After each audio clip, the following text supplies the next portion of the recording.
और चलिए अब अखंड भारत में इस वक्त की बड़ी जानकारी के साथ करते हैं शुरुआत। श्रद्धा मर्डर केस की चार्जशीट सामने आ चुकी है। चार्जशीट में आफताब का कबूलनामा भी सामने आया। चार्जशीट में मर्डर को लेकर के बड़ा खुलासा हुआ है।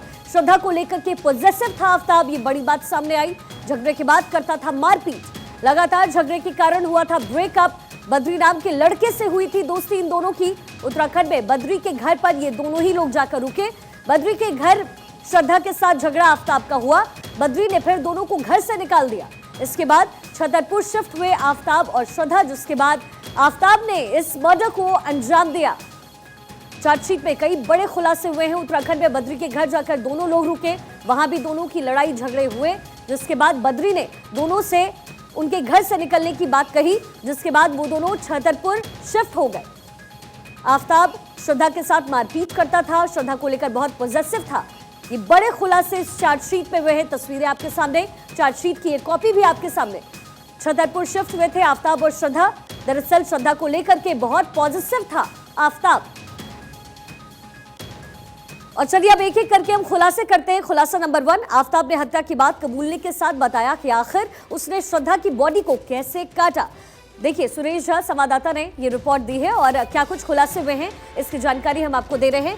खुलासा नंबर 1, 19 मई 2022 को मैंने मंदिर वाली रोड छतरपुर के पास की एक दुकान से ट्रैश बैग, एक चाकू और चॉपर खरीदा। कैसे इस पूरे मर्डर को अंजाम दिया आफताब ने, इसकी जानकारी चार्जशीट में आई है। उसने बयान दिया है, चाकू की नोक से मेरे दाहिने हाथ पर कट लग गया, इस बात का जिक्र उसने किया।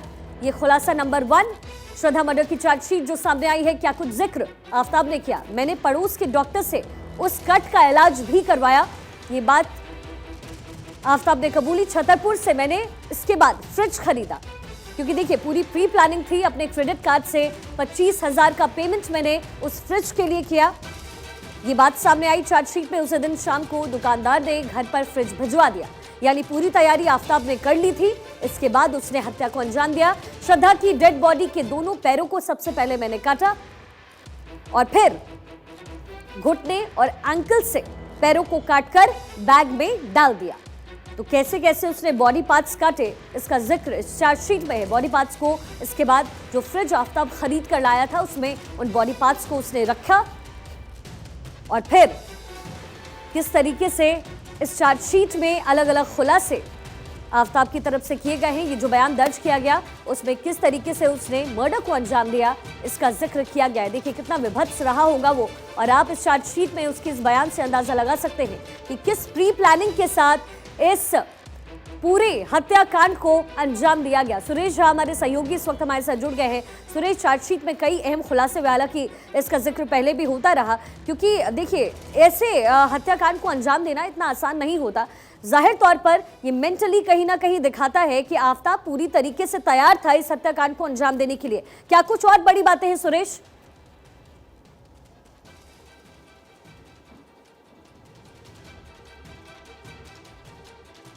सुरेश से हम एक बार फिर से संपर्क साधने की कोशिश करेंगे, लेकिन देखिए एक एक करके क्या कुछ खुलासे इस चार्जशीट पे हुए।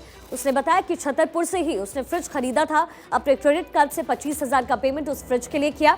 उसके बाद फ्रिज की डिलीवरी घर पर हो गई थी। उसके बाद एक एक करके श्रद्धा के बॉडी पार्ट्स को काटा आफताब ने, इसका जिक्र इस चार्जशीट में किया गया है। ये एक खुलासा तो हो गया, लेकिन दूसरा खुलासा क्या कुछ है इस चार्जशीट में, इसका जिक्र भी हम कर लेते हैं, ये भी आपको हम जानकारी दे दें। देखिए इस क्राइम फाइल में जो दूसरा खुलासा है, श्रद्धा को ठिकाने कैसे लगाया गया, इसका जिक्र भी उसने किया। श्रद्धा को ठिकाने कैसे लगाया आफताब ने, इसका जिक्र भी इस चार्जशीट में किया हुआ है। आपको बताएं, शाम को श्रद्धा की बॉडी से सिर और अन्य बॉडी पार्ट्स को काट करके उसने अलग किया। हत्याकांड को अंजाम देने के बाद एक एक करके उसके पेट से आंतरियां निकालकर पॉलिथिन में डालकर छतरपुर पहाड़ी के एक कोने में रखे डस्टबिन में उसने डाल दिया। देखिए तमाम बातें जो हैं चार्जशीट पे इसका खुलासा हुआ है। और ये खुलासा नंबर 2 हम आपको बता रहे हैं, उसकी उंगलियों को ब्लू टॉर्च से गला दिया। देखिए बड़ा विभत्स रहा होगा ये सब कुछ करना, और पूरी प्री प्लानिंग के साथ आफताब ने इस घटना को अंजाम दिया। छतरपुर पहाड़ी के रोड पर उसके एक थाई को शमशान घाट के पास नाले वाले जंगल में फेंक दिया। और जाहिर तौर पे अलग अलग बॉडी पार्ट्स फेंकने का मतलब ही यही था कि पुलिस को वो बॉडी पार्ट्स हाथ ना लग पाए। उसके हाथ का अंगूठा धान मिल की दीवार के पास और अन्य बॉडी पार्ट्स हाथ और अन्य हिस्से रैन बसेरा छतरपुर के पास फेंका। उसकी दूसरी थाई को गुड़गांव की तरफ जाने वाले एनजी रोड पर रेड लाइट के पास छतरपुर पहाड़ी के पास जंगल में अलग अलग जगह सबूत खत्म करने के मकसद से पेट्रोल डालकर जला दिया। बाद में बची हड्डियों पर पानी डालकर आग बुझाकर हड्डियों को मार्बल में लपेट करके उसे फेंका गया। ग्राइंड्स में अलग अलग तरीके से उसका पाउडर बनाया गया और फिर फेंका। तो ये तमाम बड़े खुलासे श्रद्धा मर्डर की चार्जशीट से आए हैं सामने। खुलासा नंबर 1, किस तरीके से फ्रिज खरीदकर घर लाया, फ्रिज की डिलीवरी हुई और उसके बाद आफ्ताब ने श्रद्धा के बॉडी को अलग अलग पार्ट्स में करना शुरू किया। खुलासा नंबर 2 में कहां कहां उन बॉडी पार्ट्स को फेंका, इसका जिक्र यहां चार्जशीट में हुआ है।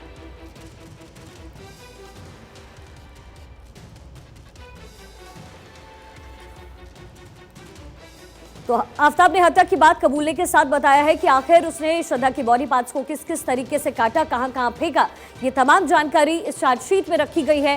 खुलासा नंबर 2, बाल, कपड़े, बॉडी पार्ट्स कहां कहां फेंके, किन किन इलाकों का पहले रेकी किया और फिर बॉडी पार्ट्स को आफ्ताब ने ठिकाने लगाया।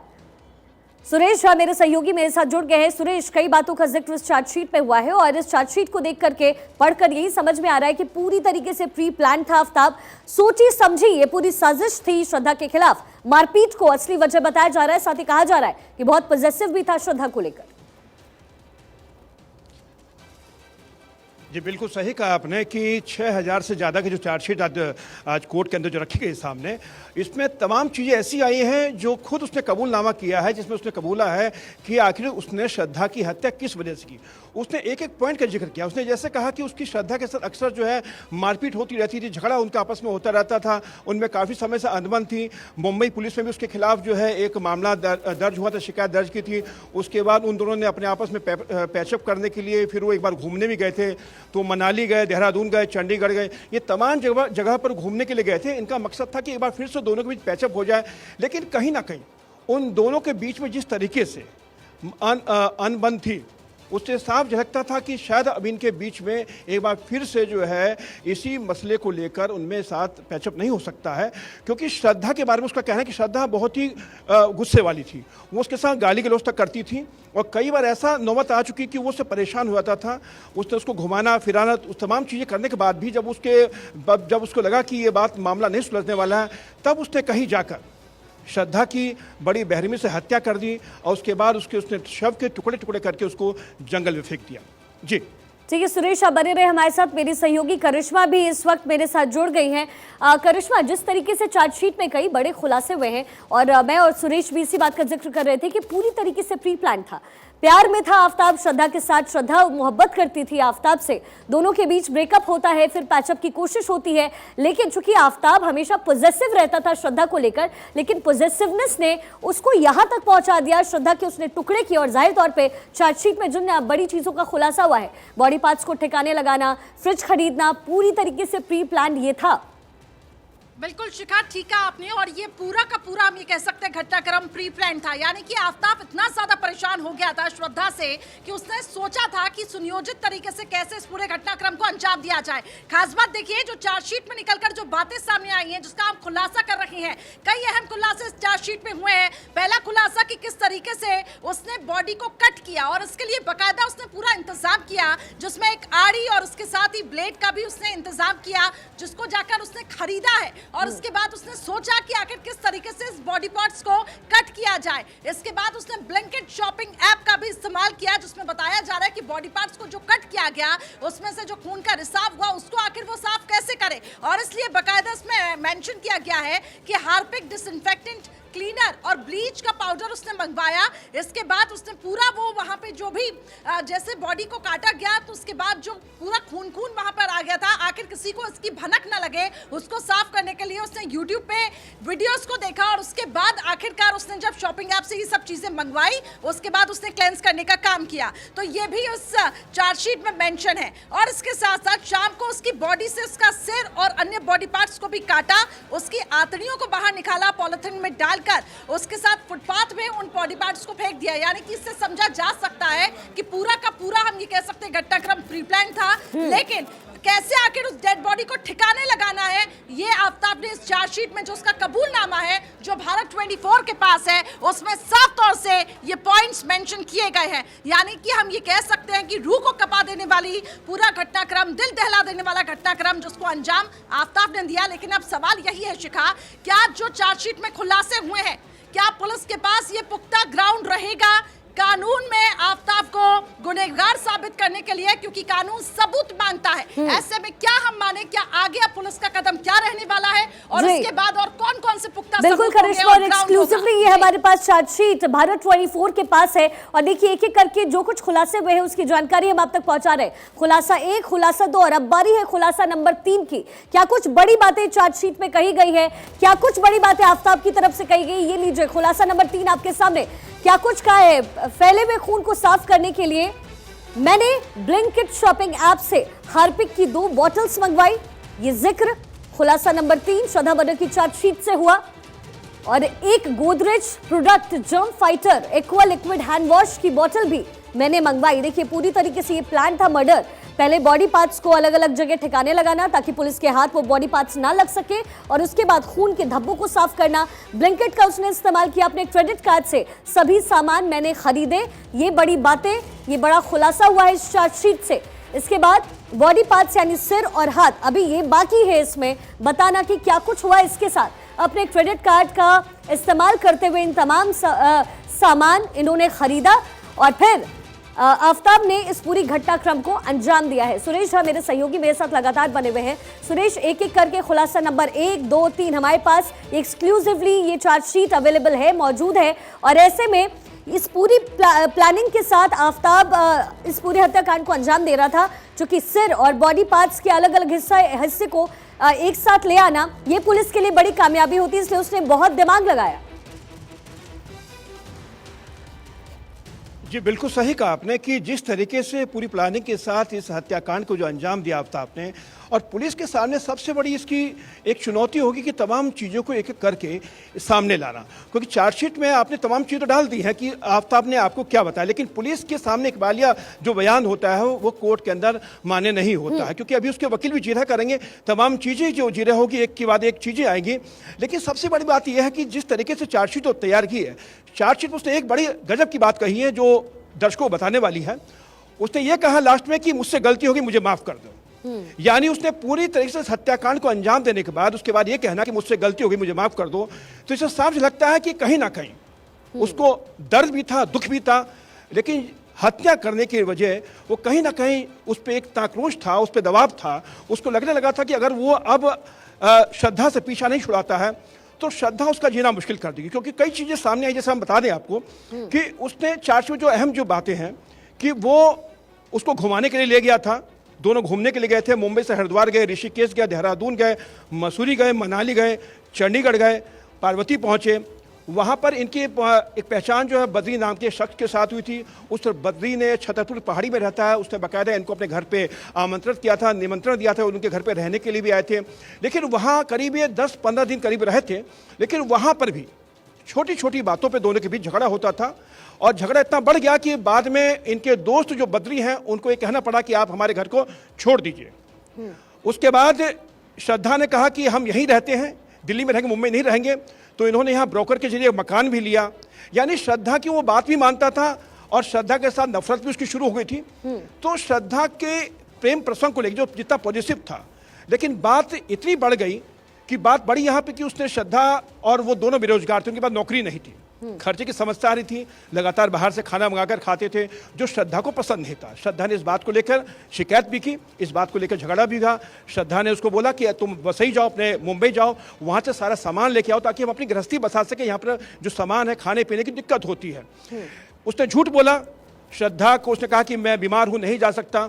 श्रद्धा ने उसके साथ झगड़ा भी किया और बात इतनी बढ़ गई, ये बता दूँ ये 18 मई की बात है। बात जब इतनी ज़्यादा बढ़ गई और उसने उसी दिन शाम को उसने श्रद्धा की गला घोंटकर हत्या कर दी और बाद में उसने लाश को उसने बाथरूम में रख दिया।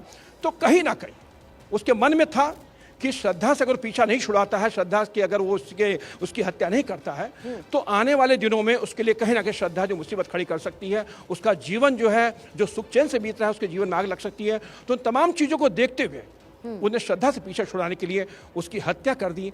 लेकिन सबसे बड़ी बात है, हत्या के बाद जिस तरीके से उसने हैवानियत दिखाई है वो पूरे देश को दहलाने वाली है। बिल्कुल। वो हैवानियत थी उसके शव को टुकड़े करना, बाथरूम में रख के उसके शव को टुकड़े करता है और टुकड़े करके एक एक टुकड़े को फेंकता है। उस दौरान उसके घर में लोग भी उससे मिलने के लिए आते हैं, उसकी महिला मित्र भी मिलने के लिए आती है। और एक बात हम आपको बता दें कि उसने शव के जो सिर था उसने उसको फ्रीजर में रखा हुआ था। अभी जान सकते हैं कि आफताब कि कहीं ना कहीं आफताब एक ऐसा राक्षस है कि जिसने अपनी प्रेमिका की इतनी हत्या करने के बाद उसके शव को जिस तरह से काट रहा था, तो कहीं ना कहीं एक इंसान के लिए बड़ा मुश्किल हुआ था शव को ऐसा काटना। लेकिन आफताब ने उसको कर दिखाया और आज आफताब कानून के शिकंजे में है।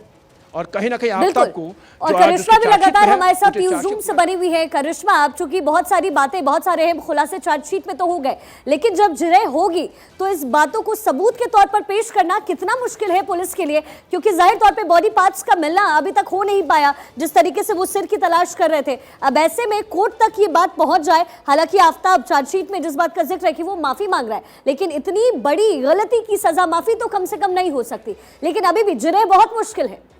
बिल्कुल। और देखिए, अब ये देखना होगा कि इसमें लीगल प्रोसीजर कैसे आगे बढ़ता है। हालांकि इससे पहले हमने देखा कि पुलिस ने वो ग्राउंड तैयार करने की पूरी कोशिश की थी और यही एक वजह है कि इसमें एक लंबा समय लिया गया था। चार्जशीट यहाँ पर जब सामने आई है उसमें कई चीजों को ध्यान में रखा गया है, जिसमें कई बयानों का भी, कई लोगों के बयानों का भी इसमें जिक्र किया गया है। लेकिन इन सब के बीच खबर अब ये मिल रही है कि श्रद्धा का जो परिवार है वो ये चाहता है कि जल्द से जल्द ये पूरा जो मामला है वो सुलझ जाए। आखिर कहीं ना कहीं जो निर्भया जैसे कांड हुआ जिसमें केस काफी लंबे समय तक चला, वैसा केस ये न चले, और यही एक वजह है कि इस पूरे केस को जल्द से जल्द सुलझाने की यहाँ पे पूरी कोशिश की जा रही है ताकि जल्दी आफताब सजा उसको, हालांकि वो पुलिस की गिरफ्त में तो है लेकिन उसको आगे सजा हो। इन सब के बीच गौर करने वाली ये बात होगी कि चार्जशीट में पुलिस ने जो इतना समय लिया है वो आखिर क्यों लिया। इससे पहले हमने देखा कि नार्को टेस्ट जब यहाँ पे किया गया तो भी आफताब का कबूलनामा सामने आया था, लेकिन क्या वो कबूलनामा उतना, हम ये कह सकते हैं कि पुलिस के पास वो पुख्ता सबूत था कि नहीं था। यही एक वजह था कि पुलिस ने इतना समय लिया कि कल